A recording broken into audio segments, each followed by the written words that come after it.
Mga kaibigan, good morning, good morning, good morning, good morning. Yan, makikita natin ang pagbubukang liwayway. At nariyan, natatanaw na natin ang pagsikat ng araw sa araw na ito ng Huwebes, October 17, 2024. Ang oras ay 5:20 exact. Ngayong umaga at tulog pa ang mga tao, subalit ang iyong abang lingkod ay gising na, nakapagluto na, at ngayon naririto upang lumanghap ng sariwang hangin at magdidilig ng halaman. Yan ang dapat gawin natin. Nanalangin na tayo, nag-exercise na tayo, at ngayon nakapagluto na at hinihintay nating magising si Banban at magdidlig tayo ng halaman. Fortune plant po ito para maging maswerte na sa pasukan ng ating tahanan ilalagay, at pag namulaklak yan, nangangahulugan na tayo'y magiging mayaman sa lahat ng aspeto ng pamumuhay. Alright, maging mabait tayo sa mga tinanim, sapagkat kung ano ang tinanim, siyang ating aanihin. Alright, amen. Dito mayroon pa tayong didiligan. Yan. Dinidilig natin yan, at dapat minamahal ang mga pananim para tayo mahalin ng kapaligiran. At matutuwa ang may lalang ng lahat ng bagay nito. Ating bahay ay sira-sira, subalit natutuwa tayo at tayo'y nasa sarili nating tahanan. Kahit na ganyan ka kawawa, walang kawawa kapag tayo nasa Panginoon. Home sweet home, there's no place like home. Hindi tayo nagbabayad ng visa sapagkat nasa Pilipinas tayo. Hindi tayo umuupa sapagkat binigyan tayo ng Diyos ng sariling bahay at tahanan. Na bagamat payak at sira-sira ang mga bagay-bagay, katulad dito dapat sinisiminto na itong sa harapan.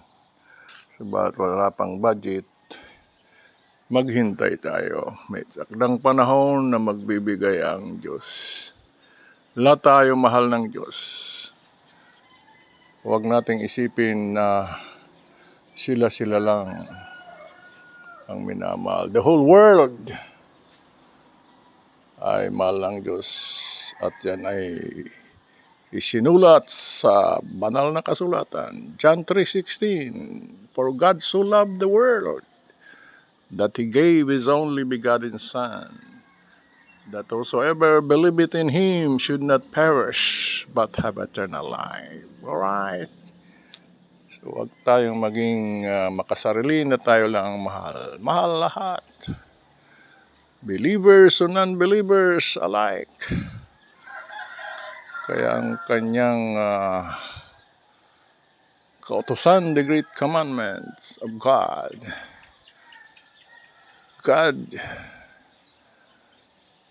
love your God with all your heart, with all your souls, and with all your minds, and with all your strength. And love your neighbors as yourself. Mahalin ang iyong kapwa na gaya ng pagmamahal ninyo sa iyong sarili. Huwag maging dogmatic, kundi maging mapagmahal sa kapwa. Love the unlovable and the unlovely. Because if you do that, you really love God. If you love me, do my commandments. Yan ang sabi ng Panginoong Diyos. Alright. Huwag tayong lumaki ang ulo sapagkat nagtatagumpay ka sa ibang bansa at mayaman na. Sisipain nyo na yung mga pinagkakautangan nyo ng loob. Paano nyo masabi na mahal nyo ang Diyos kung kayo'y ang ugali ay sa diablo? Right? At napakasama ng pag-ugali, naging materialistic na kayo. Woe unto you na puro na lang pira ang nasa isip. Ayaw niyong tumulong sa mga taong nangangailangan ng tulong, lalo na sa mga PWD, nakadugo ninyo at kamag-anak pa. Alright! So yan sinira ng kalikasan at ng mga tao ang lugar na ito. Dati may bubong ito. Subalit nung year 2006 na napakalakas na bagyo, linipad ang lahat ng bubong. At yan ang natira, yung halos walang natirang bubong po dito mga kaibigan. Hindi natin mabilang kung ilang bubong yung pero nawasak lahat. Kaya sana malagyan ulit ito dahil ito ay dati may nakatira dito. At ito ay gagawin na ng mas maayos. But we have faith in God and we walk by faith, not by sight. 2 Corinthians 5:7. Tama ba? Alright.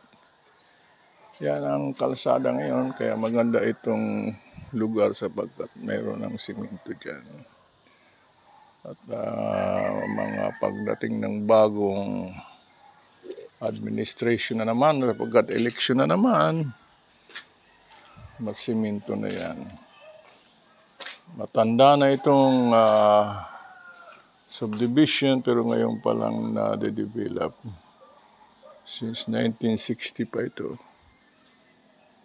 At itong bahay na ito ay pang-apat ito sa pioneer dito sa Amparo Village. Dati ko kunti ang bahay pero ngayon siksika na mga kaibigan at naglalakihan. Alright. Ganon ang buhay. At patuloy tayong magtatrabaho. Maglalaba, maglilinis, magtatanim, magtitinda. Isayos ang buong kapaligiran. At kakain na si Banban. Sapagkat papasok na siya sa paaralan. Na malapit lang mga kaibigan. Walking distance. Kaya hindi na siya namamasahe. So, at papunta tayo dyan sa likuran ng bahay. At mayroon pang tinatawag na ilaw. Tapos iniilawan natin doon sa chapel. Kaya pupunta tayo doon at alisin natin. Yan ang ginawa na naman ng mga aso. Gawa naman ng kalat sa likuran. Ano ba yan? Yan Pag naayos yung sira-sira ng ring na yan, ay maayos na mag-exercise tayo. Tuwing umaga, yan ang solar na binigay pa iniwan ni Livey para magamit natin. Yan, hindi pa naayos yan. Dapat linisin natin yan ng basura, tambak, at ang mga tao dyan sa kabila dito pa tinatapon yung basura nila kaya hindi nakakatuwa ang ginagawa. Buti tayo nandito kaya nababawasan ang basura na ngayon sapagkat inaayos natin. Nang dumating tayo, ang basura po rito ay sako-sako. 3 linggo na hindi pa malinis. Hanggang ngayon. Kaya yan, riprap na yan. Hingin natin ng tulong yan sa Panginoong Diyos na mariprapan. At ang lahat ng bagay na yan ay maging maayos sa pamamagitan ng kapangyarihan ng Diyos na siyang tutulong sa aming pamilya. At yan ay makikita ninyo sa pagdating ng araw na papatunayan na mayroong tunay na Diyos at nabuhay na a very compassionate God. Alright, salamat sa tulong ng mga tumutulong sa amin na ginagamit ng Diyos. At ang ayaw tumulong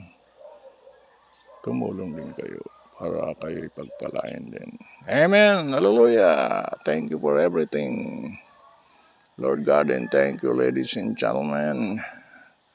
Good morning again, and God bless you always and forever. Please subscribe, like, and share.